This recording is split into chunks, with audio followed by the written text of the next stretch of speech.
Hello everyone, welcome to my channel English talks with doctor Sumit Kumari Daya. अब हम कर रहे हैं poem death be not proud written by John Donne. इसमें हम about the poet, about the poem, summary, text explanation, question and answers और poetic devices used सब करेंगे। तो चलिए करते हैं शुरू। About the poet. John Donne was born in London in 1572. He was the leading light of metaphysical movement of poetry. His poetry is remarkable for its fusion of passionate feeling and logical argument. He is a typical product of Renaissance and wrote both love and religious poems. तो John Donne का जन्म जो है वो 1572 में London में हुआ था और वो मेटाफिजिकल मूवमेंट ऑफ पोइट्री के एक जाने माने पोइट हैं। जॉन डन की जो पोइट्री है वो रिमार्केबल है कि वो पैशनेट फीलिंग और लॉजिकल आर्गूमेंट को एक साथ लेकर चलते हैं। वो एक टिपिकल प्रोडक्ट है रेनेसां मूवमेंट का, जिसको पुनर्जागरण कहा जाता है हिस्ट्री ऑफ इंग्लिश लिटरेचर में, जिसमें कि दोनों ही लव और रिलीजियस पोएम्स को इन्होंने लिखा है। He is regarded as one of the best English poets in modern age. तो उनको जो है बेस्ट इंग्लिश पोइट जो है मॉडर्न एज में माना जाता है। His poetry may be divided into two groups. तो हम जॉन डन की पोइट्री को दो ग्रुप्स में बांट सकते हैं, secular poems and divine poems. The first group comprises of songs and sonnets, the elegies, the satires, verse letters, progress of the soul, etc. तो जो सेक्युलर पोएम्स हैं उसमें आ जाएंगी songs and sonnets, elegies, satires, verse letters, progress of the soul. और जो second group है इसमें आ जाता है La Corona, holy sonnets, etc. In Donne's poetry, there is always an intellectual analysis of emotions. तो जॉन डन की poetry में हम हमेशा पाएंगे कि जो भावना है, इंसान की जो भावना होती है, उनका इन्होंने बड़ी बुद्धिमत्ता से एनालिसिस किया है।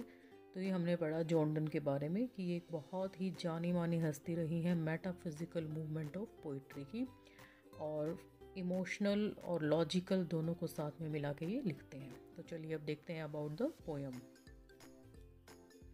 Death be not proud is one of the 19 holy sonnets written by John Donne. In this poem, the poet departs from the common belief that death is powerful or fearful. He presents quite an opposite view, saying that death is a poor and pitiable thing. The poet calls death a poor thing because according to him it is only a slave of fate, chance, kings and desperate people. It is a pitiable thing because it lives in the company of poison, war and sickness. The poet compares death to a door through which our soul passes to the other world. Death be not proud जो है वो Holi sonnets में से ली गई एक कविता है, जो कि 19 होली सोनेट जॉन डन ने लिखे थे। इस पोएम में पोइट जो है, ये जो कॉमन बिलीफ होता है कि डेथ पावरफुल है और फियरफुल है, इस चीज़ से परे हट के एक बात करता है जॉन डन। वो कहते हैं कि जो डेथ है उसको जो है देखकर हमें डरना नहीं चाहिए, वो इतनी पावरफुल नहीं है। डेथ खुद में ही एक पुअर और पिटिएबल थिंग है जिस पर दया आती है, बहुत ही गरीब है बेचारी डेथ। और पोइट कहता है डेथ को एक पुअर थिंग क्योंकि उसके हिसाब से जो स्लेव्स हैं फेट के, चांस के, किंग्स हैं, वो लोग ही डेथ से ज़्यादा डरते हैं। ये पिटिएबल थिंग है क्योंकि ये जो है पॉइजन, वॉर और सिकनेस की कंपनी में रहती है। The poet compares death to a door through which our soul passes to the other world. Poet क्या कहता है कि डेथ सिर्फ एक दरवाजे की तरह से है जिससे हमारी आत्मा जो है इस संसार से दूसरे संसार में चली जाती है। After death our soul becomes immortal whom death can not kill. Death के बाद जो हमारी सोल है वो इमोर्टल हो जाती है, आत्मा अमर है और डेथ उसको नहीं मार सकती है, हमारी आत्मा को डेथ नहीं मार सकती है। इसलिए जो डेथ है वो पुअर है, वो पिटिएबल है, उससे डरने की ज़रूरत नहीं है, डेथ पावरफुल नहीं है। Thus, the poet describes soul's immortality and death's mortality in his beautiful Italian sonnet. तो इस तरीके से पोइट जो है सोल की जो इमोर्टैलिटी है उसको, और डेथ की जो मोर्टालिटी है, डेथ जो है वो अमर नहीं है, तो उसको इस इटालियन सोनेट में जो पोइट हैं जॉन डन, उन्होंने बड़े अच्छे से हमें दिखाया है। तो अब हम करते हैं summary of the poem. In this sonnet, the poet says that some people have called death as powerful and fearful, but death should not be proud of its power. In fact, death is a poor thing because the people whom death kills do not die at all. The poet says that death cannot kill him. It is so because our souls are immortal. इस sonnet में poet कहते हैं कि कुछ लोग जो death को powerful और फियरफुल कहते हैं, लेकिन डेथ को जो है घमंड नहीं करना चाहिए अपनी पावर पर। वास्तव में जो डेथ है वो बेचारी बहुत ही दयनीय है, क्योंकि जो लोग जिनको डेथ आ जाती है तो वो बिल्कुल नहीं मरते हैं क्योंकि उनकी आत्मा अमर होती है। तो पोइट कहता है कि डेथ उनको नहीं मार सकती क्योंकि हमारी सोल जो है वो इमोर्टल है, वो अमर है। In the second stanza of the poem, the poet tries to prove his point by giving some arguments. He compares death with rest and sleep. Second stanza में पोइट कहते हैं कि जो कुछ आर्ग्यूमेंट्स वो देते हैं कि डेथ जो है उसको रेस्ट और स्लीप के साथ हमें कंपेयर करना चाहिए। पोइट कहते हैं कि डेथ तो एक तरह का रेस्ट है, जैसे हम सो के उठते हैं तो फ्रेश होता है लगता है हमें, तो उसी तरीके से जैसे हमें अगर डेथ आ जाती है तो हम नया शरीर धारण करते हैं और ऐसा लगता है कि हम फ्रेश हो गए हैं वापस से। He says that rest and sleep are mere copies or pale imitations of death, just as rest and sleep gives us joy. In the same way, we must get greater pleasure from death because it is an original copy of the both. जैसे rest और sleep हमें आनंद देते हैं, हम fresh हो जाते हैं, उसी तरीके से जो है डेथ से भी हमें इसी तरह का प्लेजर जो है वो मिलता है। ये ओरिजिनल कॉपी है इन दोनों की। The poet gives reference of a proverbial saying that those whom God loves die young. Poet यहाँ पर एक प्रोवर्बियल कहावत भी कहता है, रेफरेंस देता है कि जो गॉड है जब जिनको प्यार करता है तो उनकी डेथ जो है वो यंग एज में ही हो जाती है। जैसे कि बोला जाता है कि जो भगवान जिनको प्यार करता है उनको जल्दी ही अपने पास बुला लेता है। That's why he is saying whom God loves die young. तो यहाँ पर हम कहेंगे कि it is so because God wants to give rest to their bones and freedom to their souls. ऐसा इसलिए होता है कि भगवान जिनको प्यार करता है, भगवान उनकी बोन्स को रेस्ट देना चाहता है और उनकी सोल्स को भी फ्रीडम देना चाहता है। So, according to the poet, death is a thing of joy and not a fearful thing. इसलिए पोइट के हिसाब से डेथ जो है वो एक जॉय की थिंग है और एक डराने वाली चीज़ नहीं है। In the next 4 lines of this sonnet, the poet tries to prove that death is neither powerful nor dreadful. It is a slave to fate, chance, kings, and desperate man. It lives in the company of poison, war, and sickness. It is not better way of sleep than opium and magic. So, there is no reason for death to feel proud of its power. In the last 2 lines, the poet says that death is a short sleep after which we wake up in the other world. In this world, death has no impact on our souls. Here, death dies itself. तो next 4 lines में sonnet के में poet कहते हैं कि जो death है वो पावरफुल नहीं है, ना ही वो डरावनी है। ये तो हमारे भाग्य की दास है, मौके की दास है, और किंग्स और डेस्परेट जो मैन होते हैं उनकी दास है। ये तो पॉइजन की कंपनी में रहती है, वॉर की कंपनी में रहती है, सिकनेस की कंपनी में रहती है। जो लोग पॉइजन खा लेते हैं, वॉर पे जाते हैं, बीमार हो जाते हैं, उनको डेथ जल्दी आ जाती है। और ये तो एक बेटर वे है बस सोने का, बजाय कि ओपियम और मैजिक लेके हम सोएं, उससे बढ़िया है कि डेथ ही आ जाए। So there is no reason for death to feel proud of its power. तो कोई भी कारण नहीं है डेथ के पास कि वो अपनी पावर को लेकर घमंड करे। डेथ कोई भी पावरफुल चीज़ नहीं है एज़ पर जॉन डन। तो लास्ट जो 2 लाइन्स हैं पोइट उसमें कहते हैं कि डेथ जो है वो एक शॉर्ट स्लीप की तरीके से है, बस वो हमें बस उठाने आती है और हम दूसरे संसार में प्रवेश कर जाते हैं। ये जो वर्ल्ड है हमारा, यहाँ पर डेथ का कोई इम्पेक्ट नहीं है हमारी आत्मा के ऊपर। यहाँ पर डेथ जो है वो अपने आप ही मर जाती है, क्योंकि डेथ का जो है कोई भी बस नहीं चलता है किसी की भी आत्मा पर, क्योंकि सबकी आत्मा जो है वो अजर अमर है। इसलिए जो है टाइटल ऑफ द पोएम है डेथ बी नॉट प्राउड, कि डेथ को जो है घमंड करने की कोई भी आवश्यकता नहीं है। डेथ जो है वो कोई भी इतनी पावरफुल और डरावनी चीज़ नहीं है। उसको पोइट सिर्फ एक जो है नींद के साथ कंपेयर करते हैं कि वो एक शॉर्ट स्लीप की तरह से है। जैसे हम सोकर उठते हैं तो हम फ्रेश फील करते हैं, उसी प्रकार डेथ के बाद जब हमें नया शरीर मिल जाता है तो हम बहुत ही फ्रेश फील करते हैं। तो इसीलिए डेथ बी नॉट प्राउड जो टाइटल दिया है पोएम का, वो पोइट ने बहुत ही अप्रोप्रिएट दिया है। तो यहाँ पर कहा गया है कि डेथ सिर्फ जो है वो पॉइजन की वजह से, वॉर, सिकनेस की वजह से आती है। तो डेथ को कोई भी प्राउड नहीं करना चाहिए। तो अब हम करते हैं text of the poem. Death be not proud, though some have called thee mighty and dreadful. for thou art not so. For those whom thou thinkest thou dost overthrow, die not, poor death, nor yet canst thou kill me. सबसे पहले word meaning देख लेते हैं. दी का मतलब होता है तुम्हें.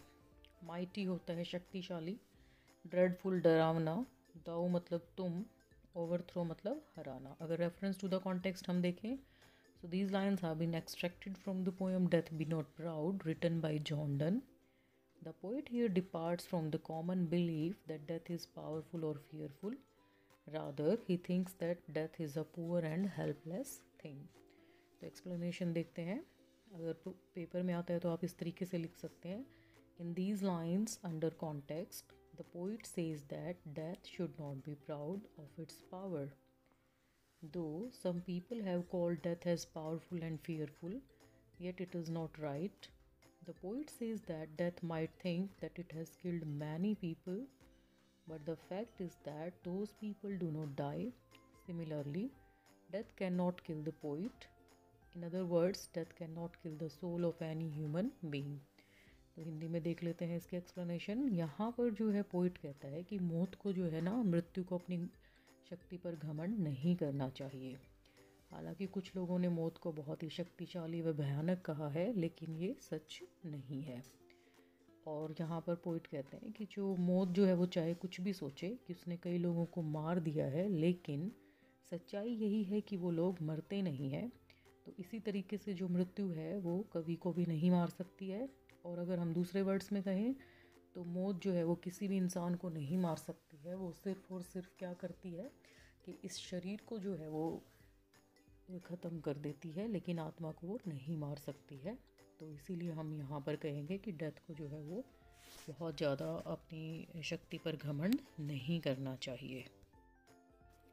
चलिए देखते हैं next stanza. From rest and sleep which but thy picture be, much pleasure then from thee much more must flow, and soonest our best man with thee do go, rest of their bones and souls delivery. तो reference to the context तो same ही रहेगा. Explanation देखते हैं. In these lines under context the poem is regarding death. So poet here compares death to rest and sleep. He says that rest and sleep are only copies of death. Just as rest and sleep give us joy, similarly we must get greater pleasure from death. The poet gives reference of a proverbial saying that those whom God loves die in young age. It is so because God wants to give rest to their bones and freedom to their souls. तो यहाँ इन lines में poet कहता है कि जो rest और sleep है ना, वही डेथ है. सिर्फ वो उसी की कॉपी है डेथ, जो रेस्ट और स्लीप होता है. सो मच प्लेजर जो हम रेस्ट और स्लीप से लेते हैं, आनंद जो लेते हैं हम रेस्ट करने से और स्लीप से, उसी तरीके का आनंद हमें जो है वो डेथ से ही आता है. तो यहाँ पर जो है and soonest our best men with thee do go, तो यहाँ पर कहता है कि एक पुरानी कहावत कहता है पोइट कि जिन्हें भगवान प्यार करता है ना, तो वो जवानी में ही मर जाते हैं. Rest of their bones and soul's delivery, क्योंकि भगवान क्या चाहते हैं कि उनकी बोन्स को रेस्ट देना चाहते हैं और उनकी सोल को जो है वो फ्रीडम देना चाहते हैं. इसीलिए जो है यहाँ पर ये दिखाया गया है कि रेस्ट और स्लीप की तरह से हम डेथ को लें, वो बहुत पावरफुल नहीं है. और जो भगवान जिनको प्यार करते हैं उनको जल्दी अपने पास बुला लेते हैं, क्योंकि उनकी आत्मा को वो स्वतंत्रता देना चाहते हैं और चाहते हैं कि उनकी जो बोन्स हैं वो रेस्ट करें. तो चलिए करते हैं next stanza. Thou art slave to fate, chance, kings and desperate man, and those with poison, war and sickness dwell, and poppy or charms can make us sleep as well, and better than thy stroke, why swellest thou then? One short sleep past, we wake eternally, and death shall be no more, death thou shalt die. Meanings देख लेते हैं. दाओ means तुम, slave होता है दास, desperate निराशा, dwell का मतलब होता है रहना, रहती हो, पॉपी होती है अफीम, और चार्म्स मतलब जादू, मैजिक, स्ट्रोक होता है आक्रमण, स्वेलिस्ट मतलब घमंड करना, घमंड में फूल जाना, पास्ट का मतलब होता है मतलब प्रीवियस, इटर्नली मतलब हमेशा के लिए. So in this stanza of the poem poet wants to say that death is not a fearful thing as some people think it. It is a poor thing which is a slave of fate, chance, kings, and frustrated people. It lives in the company of poison, war, and sickness. It is not a better way of sleep than opium and magic. So, there is no reason for death to feel proud of its power. Again, the poet says that death is a short sleep after which we wake up in other world. In this world, death has no power on our souls, yet death die itself. तो हिंदी में देख लेते हैं। यहाँ पर कहते हैं कि मौत एक डरावनी चीज़ नहीं है जैसा कि कुछ लोग मानते हैं। ये खुद ही एक निसाय चीज़ है जो हमेशा भाग्य, अवसर, राजाओं और निराश लोगों की दास होती है। और डेथ जो है वो जहर, युद्ध और बीमारी की कंपनी में रहती है। और यह अफ़ीम और जादू से अच्छी नींद लाने का तरीका नहीं है। इसलिए मौत को अपनी ताकत पर घमंड करने के लिए कोई भी जो है एक्सक्यूज़ नहीं है। इसलिए यहाँ पर पोइट फिर से कहते हैं कि जो मौत है वो एक थोड़े समय की नींद के हिसाब से ही है, जिसके बाद हम दूसरे संसार में जाके जाग जाते हैं। मतलब कि हमारा जब रीबर्थ होता है तो we get a new body, और इस संसार में जो हमारी आत्मा है उस पर मौत की कोई ताकत नहीं होती है, और यहाँ पर मौत तो खुद ही मर जाती है। इसलिए जो डेथ है, death must not be proud of it self. तो डेथ कोई भी जो है वो बहुत डरावनी चीज़ नहीं है, और ना ही वो कोई पावरफुल चीज़ है कि जिससे हमें डरना चाहिए। तो चलिए अब करते हैं questions and answers. Long time questions हम इसमें डिस्कस करेंगे। So first question is, what conclusion do you derive from Donne's religious faith from your reading of Death Be Not Proud? तो इस क्वेश्चन का मीनिंग है कि डेथ बी नॉट प्राउड को पढ़कर आपको जो है जॉन डन के धार्मिक विश्वास के बारे में क्या कंक्लूजन निकालते हो। So Death Be Not Proud is a religious poem based on the Christian belief that there is life after death and that soul is immortal. In this poem, John Donne says that one should not be afraid of death. Death is not as powerful or fearful as some people believe it to be. According to the poet, death is only an original copy of rest and sleep. Just as we get pleasure from rest and sleep, similarly, our soul gets greater pleasure after death. When a person dies, his soul wakes up in heaven. Here, death has no power to kill the soul because soul is immortal. तो यह एक religious poem है जो कि Christian belief पर depend है, जहाँ पर कि रीबर्थ में विश्वास रखते हैं। और जॉन डन का मानना है कि जो डेथ है वो इतनी शक्तिशाली या डरावनी नहीं है जितना कुछ लोग इसको मानते हैं। तो ये सिर्फ़ और सिर्फ आराम और निद्रा की ही जो है, नींद की ही एक कॉपी है। और आराम और नींद से हमें जैसे खुशी मिलती है, उसी प्रकार मौत के बाद हमारी आत्मा को खुशी प्राप्त होती है। जब एक व्यक्ति मर जाता है तो उसकी आत्मा स्वर्ग में जाती है। यहाँ मौत को जो है आत्मा को मारने की कोई ताकत नहीं होती है, क्योंकि आत्मा जो है वो अमर है। So the poet is of the view that death must give us greater pleasure than rest and sleep. He proves his point by a proverbial saying that those people whom God loves die young. It is because God wants them to give more rest and joy. After death, their bones take rest and their soul goes to heaven where death has no control on it. Thus, in heaven, soul gets freedom from the bondage of body and becomes immortal. Thus, the poem shows deep religious faith of the poet. तो यहाँ पर कवि का अपना एक विचार है कि मौत से हमें आराम और नींद से ज़्यादा खुशी मिलनी चाहिए। जैसे कि पुरानी एक कहावत है, प्रोवर्ब है, जो कि ये सिद्ध करती है कि जिन लोगों को भगवान प्यार करते हैं वो जवानी में ही उनकी मृत्यु हो जाती है, क्योंकि भगवान उनके शरीर को ज़्यादा आराम और आनंद देना चाहते हैं। और मौत के बाद उनके शरीर जो है वो आराम करता है और उनकी आत्मा स्वर्ग में चली जाती है, जहाँ पर मौत उन पर कोई भी कंट्रोल नहीं कर सकती। और इस प्रकार से जो स्वर्ग में आत्मा शरीर के बंधन से आज़ाद हो जाती है और वो अमर हो जाती है, क्योंकि मौत का जो है वो आत्मा के ऊपर कोई भी कंट्रोल नहीं होता है। तो इस तरीके से ये जो पोएम है ये बहुत ही ज़्यादा जो है deep religious faith John Donne का जो है क्रिश्चियनिटी में उसके बारे में बताती है। Second question is, do you agree with Donne that death is nothing but poor death? क्या आप डन से सहमत हो कि मौत एक बेचारी मौत है, इसके अलावा कुछ भी नहीं है? So let us see the answer. This sonnet is a fine example of Donne's art. Here the poet presents death as a poor and pitiable thing. Contrary to the views of other poets, Donne says that death is neither powerful nor fearful. It is a permanent rest and sleep. After death, the soul becomes immortal. The poet proves that people who call death powerful or dreadful are wrong. According to the poet, those people whom death kills do not die. Actually, their souls get free from the bonds of body and becomes immortal. Then the poet gives a very convincing argument to prove that death is a pleasant thing. He compares death to rest and sleep. Death gives us endless rest and sleep. It is a blessing. After death, our souls are freed from the prison of body and become immortal. So, it is true that those whom God loves die young. Death is a servant of fate, chance, and cruel people and lives in the company of poison, war, and sickness. So, it should not be proud of its power. In the end, the poet proves that it is death that dies.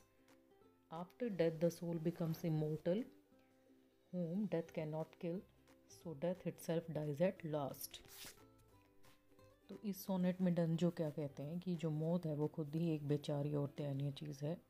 मौत से डरने की कोई ज़रूरत नहीं होती है। और जैसे कि और पोइट्स कहते हैं कि डेथ वो बहुत डरावनी होती है, पावरफुल होती है, लेकिन डन इससे जो है अपोजिट व्यू के हैं। तो वो कहते हैं कि ये एक परमानेंट जो है रेस्ट देने के लिए होती है डेथ, और मौत के बाद आत्मा अमर हो जाती है। यहाँ पर पोइट जो है प्रूव करना चाहते हैं कि मौत जो है वो कोई भी पावरफुल, कोई भी फेयरफुल चीज़ नहीं है, ये गलत है। और जो लोग कहते हैं कि मौत मार देती है, वास्तव में ऐसा नहीं है। वो बल्कि क्या करती है, वो सोल को जो है फ्री कर देती है और अमर बना देती है। तो यहाँ पर जो पोइट हैं जॉन डन, वो बहुत ही सेटिस्फैक्टरी वे में जो है ये कहते हैं कि जो मौत है वो बहुत ही सुखद है। तो आराम और नींद से उसकी तुलना करते हैं और कहते हैं मौत एक वरदान है, और जिन्हें भगवान प्यार करते हैं उन्हें वो जल्दी ही बुला लेते हैं अपने पास। तो मौत जो है वो जहर, युद्ध और बीमारी की संगत में रहती है, और मौत को अपने ऊपर घमंड करने की कोई भी आवश्यकता नहीं है। तो देखते हैं next question. Sum up the argument of the sonnet और give the main idea contained in the poem. Answer is, this sonnet is a beautiful example of Donne's art of poetry. In this poem, the poet departs from the common belief that death is powerful or fearful. On the contrary, the poet calls death a poor and pitiable thing, which has no power of its own. According to the poet, death is a permanent source of joy. After death, our soul becomes free from the bondage of body and becomes immortal. The poet proves his point by giving some reasonable arguments. He compares death to rest and sleep. Just as rest and sleep give us joy, in the same way death gives us pleasure. After death, our bones take rest and our soul goes to the other world and becomes immortal. In this world, death has no control on the soul. The poet further says that death is a slave to fate, chance, kings, and frustrated people. It has to obey their orders. Again, death lives in the company of poison, war, and illness. Such a weak and poor thing cannot be powerful or fearful, so it should not feel proud of its power. In the end, the poet proves that death cannot kill anybody. It is a kind of short sleep, which is not better than the opium and magic. After this short sleep, we wake up eternally in heaven, and where death has no power over our soul. It cannot kill the soul because soul is immortal, hence death dies itself. तो ये एक तरह से summary की तरह से ही है। तो ये हम पहले ही एक्सप्लेन कर चुके हैं। Now let us do the poetic devices used in the poem. So let us start. Metaphor. There are 3 metaphors in this poem. The first used in the opening line, death be not proud. Here, death is compared to a proud man. The second is used in the 9th line, thou art slave to fate. In the last line, in an extended metaphor, where death is compared to the non-existent or unrealistic. So, metaphor is used in this poem. Next poetic device used is personification. Personification means to attribute human features to non-human things. Donne has personified death throughout the poem, stating it should not be proud. Being proud is a human quality, hence, death is given a human quality of having feelings and emotions. So, personification is used in Death Be Not Proud, written by John Donne. Next poetic device used is assonance. Assonance is the repetition of the vowel sounds in the same line of poetry, such as the sound of A in Thou art slave to fate, chance, kings, and desperate man, and the sound of E in and soonest or best man with the do go. Metonymy. Metonymy is a type of metaphor in which an object is used to describe something closely related to it. In this poem, poppy and charm are used to produce gentle sleep or death. So, metonymy poetic device is also used in this poem. Next poetic device used is alliteration.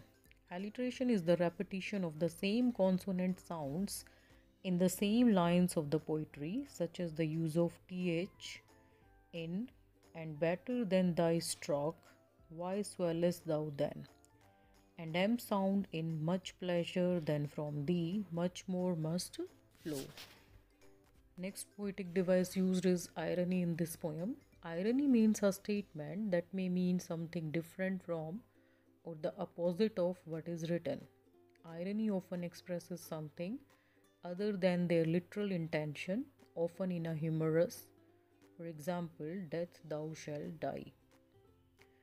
So, the literary analysis shows that Donne has made his poem appealing using diverse literary devices.